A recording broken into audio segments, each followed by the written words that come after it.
नमस्कार। आदर्श शिक्षण संस्थान ऑनलाइन क्लास में आप सभी का हार्दिक स्वागत।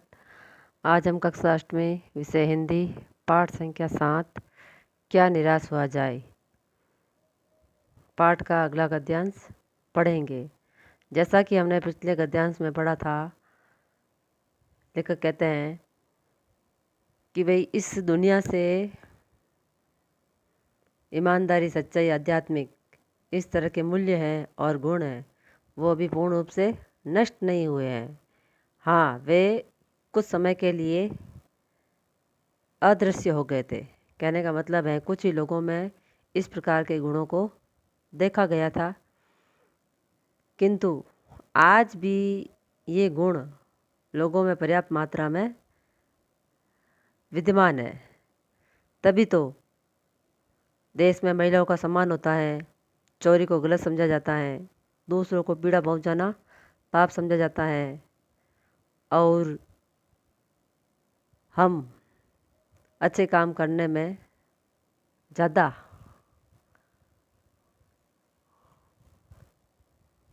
रुचि लेते हैं।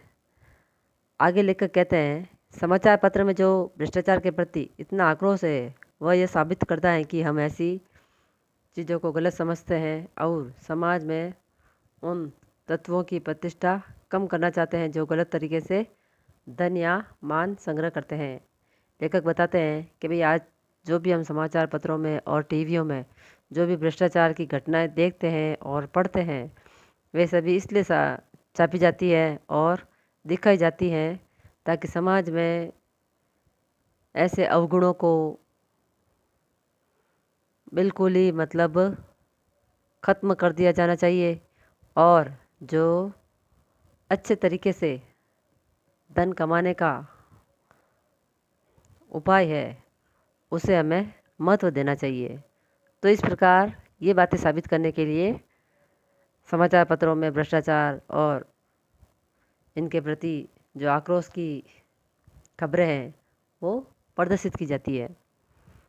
लेखक कहते हैं आगे, दोषों का पर्दाफाश करना बुरी बात नहीं है। बुरा ही यह मालूम होती है कि किसी के आचरण के गलत पक्ष को उद्घाटित करके उसमें रस लिया जाता है और दोषों उद्घाटन को एकमात्र कर्तव्य मान लिया जाता है।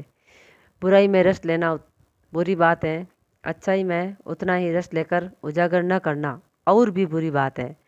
सैकड़ों घटनाएं ऐसी घटती हैं जिन्हें उजागर करने से लोग चित्त में अच्छाई के प्रति अच्छी भावना जागती है।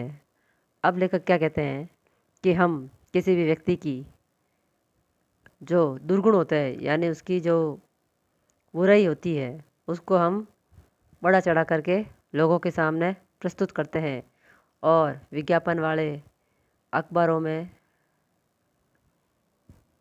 टीवियों में बड़े ही जोर शोर से उन्हें दिखाते हैं। किंतु ये बुरी बात नहीं है। किसी व्यक्ति की बुरे गुणों को या गलत कामों के उजागर करना ये बुरी बात नहीं है, किंतु उससे भी बुरी बात यह है यदि हम केवल बुराई में ही रस लेंगे और अच्छाई में उतना रस नहीं लेंगे और न अच्छाई को दूसरों के सामने प्रस्तुत करेंगे, तो ये बुरी बातों में रस लेने से भी अधिक बुरी बात है। लेखक ऐसा इसलिए कहते हैं, अगर समाज में घटित होने वाली अच्छी घटनाओं को उजागर करेंगे तो इससे क्या होगा, लोगों के मन में भी जो अच्छाई के प्रति अच्छी भावना जागेगी और एक सकारात्मक प्रेरणा उनके मन में जागृत होगी। आगे लेखक एक घटना का वर्णन करते हुए बताते हैं, एक बार रेलवे स्टेशन पर टिकट लेते हुए गलती से मैंने 10 रुपये के बजाय 100 रुपये का नोट दे दिया और मैं जल्दी गाड़ी में आकर बैठ गया। थोड़ी देर में टिकट बाबू उन दिनों के सेकंड क्लास के डिब्बे में हर आदमी का चेहरा पहचानता हुआ उपस्थित हुआ।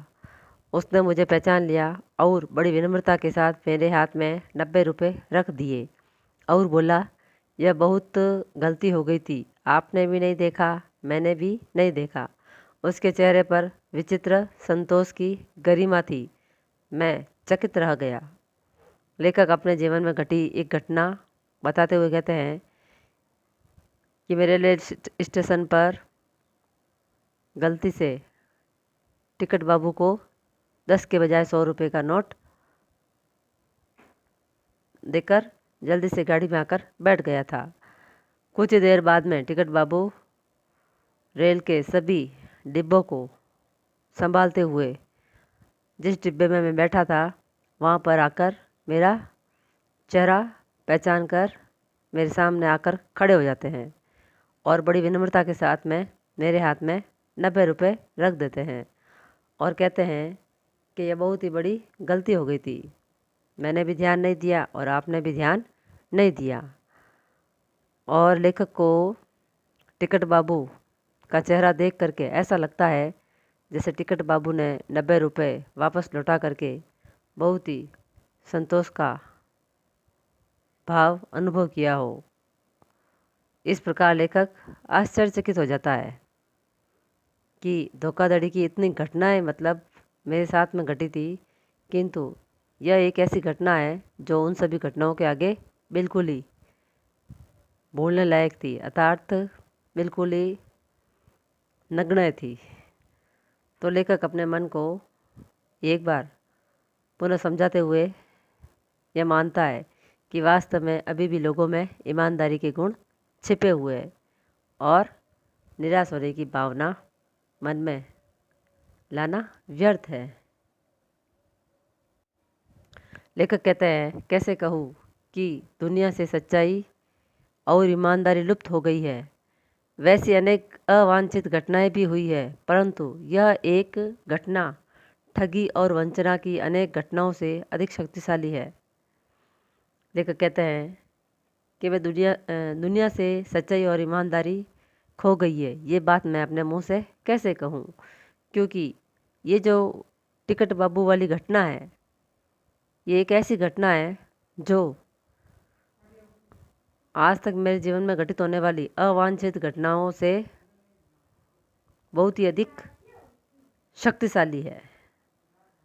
तो हमें जीवन में उन्हीं बातों का हिसाब किताब रखना चाहिए जिसमें लोगों ने हमारी बिना कारण सहायता की है, तभी हम जाकर के सुख का आभास कर पाएंगे और अपने जीवन को भी आनंदमय बना पाएंगे। इसका जो अगला गद्यांश है वो हम अगले वीडियो में पढ़ेंगे। धन्यवाद।